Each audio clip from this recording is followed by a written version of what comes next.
mengatakan bahwa memang sekarang yang menjadi target adalah bagaimana ini menjadi perhatian, pusat perhatian publik.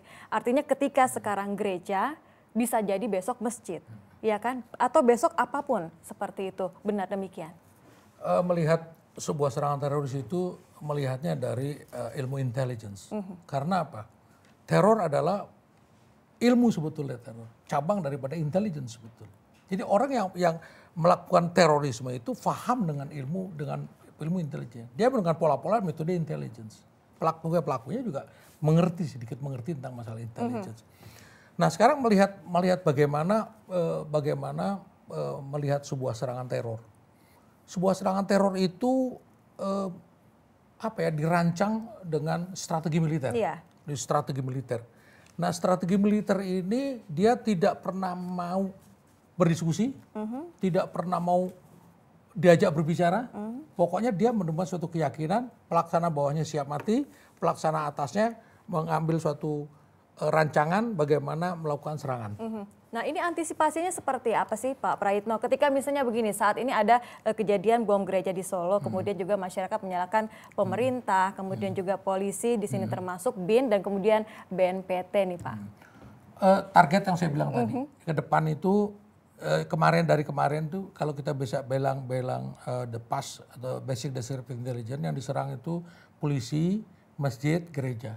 Jadi ke depan itu kita hati-hati terhadap kalau ada perayaan-perayaan di situ. Artinya jangan semua mengandalkan kepada polisi saja untuk pengamanan. Mestinya bisa gereja, masjid itu tuh melakukan juga pengamanan internalnya. Jadi mengawasi itu. Nah untuk mengantisipasi bagaimana mengantisipasi itu yang pertama. Di BNPT itu ada suatu program yang namanya program deradikalisasi. Orang-orang yang sudah terkontaminasi itu perlu akan didekati bagaimana dicuci mengenai hatinya. Kita nggak bisa pressure seperti Isa. Kalau Isa seorang ditahan selama 2 tahun di Malaysia itu sampai dicuci jangan sampai bisa bergerak. Tapi kalau di Indonesia tidak demikian. Di penyadaran, disadarkan bahwa tindakan dia itu salah.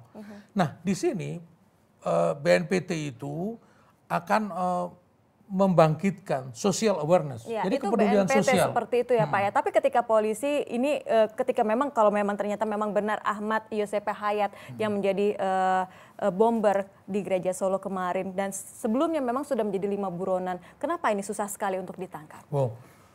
Kalau perkara susah ditangkap, kita lihat dari Nurdin M. Top aja yang orang luar negeri aja hampir 8 tahun di sini susah ditangkap. Kalau bersembunyi di tempat ada yang melindungi emang begitu. 8 tahun bersembunyi? Ya bersembunyi dan pakai nikah 3 kali seperti itu maksud Anda?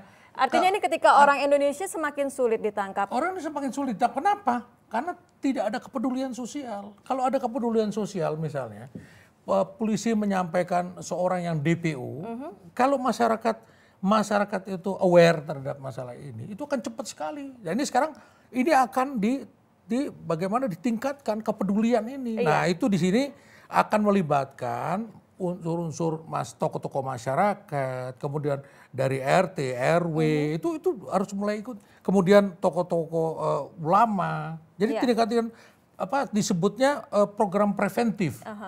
Baik, ini Pak Tanto juga Kepala BIN mengatakan bahwa memang ada pergerakan di sini ketika dulu memang berkelompok, tapi sekarang memang perseorangan. Memang seperti itu kondisinya saat Betul. ini. Memang sejak peristiwa Jalin Janto ya, Jalin Janto itu ada orang namanya Tony Togar yang ditangkap di sana.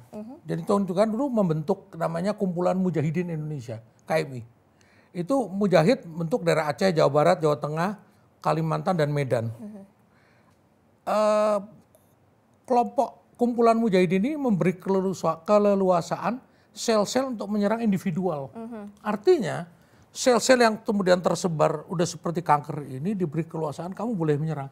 Akhirnya mereka menyerang sendiri-sendiri. Artinya sekarang sudah mulai perseorangan atau sporadis seperti itu ya Pak, makanya semakin susah. Baik Pak, ini yang terakhir, ini kan kita melihat aparat dituding selalu kecolongan ketika sudah ada kejadiannya, kemudian juga baru kemudian juga beramai-ramai untuk mengantisipasinya, kemudian juga untuk kasus ini tidak terulang lagi. Kedepannya apa sih yang harus dilakukan untuk antisipasinya? Jadi memang kemarin waktu konferensi pers itu Menko Polhukam menyampaikan, ini kan ada 2 pihak, mereka yang menyerang dan kita yang diserang. penyerang itu mempunyai inisiatif. Kalau di ilmunya militer, kalau yang nyerang suatu batalion, yang bertahan harus 3 batalion, itu baru berimbang. Artinya kita harus meningkatkan pertahanan tuh lebih tinggi lagi, lebih besar dari mereka. Nah sekarang kalau kita masyarakat... Kita itu siapa? Masyarakat saja apa memang juga termasuk aparat penegak hukum? Aparat dan masyarakat. Sekarang bagaimana aparat itu kita mengajak masyarakat, mari kita bersama-sama sadar bahwa tindakan teror ini dilakukan orang Indonesia juga. Ya dan bukan tidak mungkin ada pengaruh luar tuh pasti ada lah itu. Kita dekat sekali dengan Filipina. Filipina itu orang Mindanao dekat sekali kemarin. Artinya penanganan teroris ini memang harus dengan cara simultan dan kemudian juga terpadu seperti itu. Betul, ya, Pak, ya? Betul.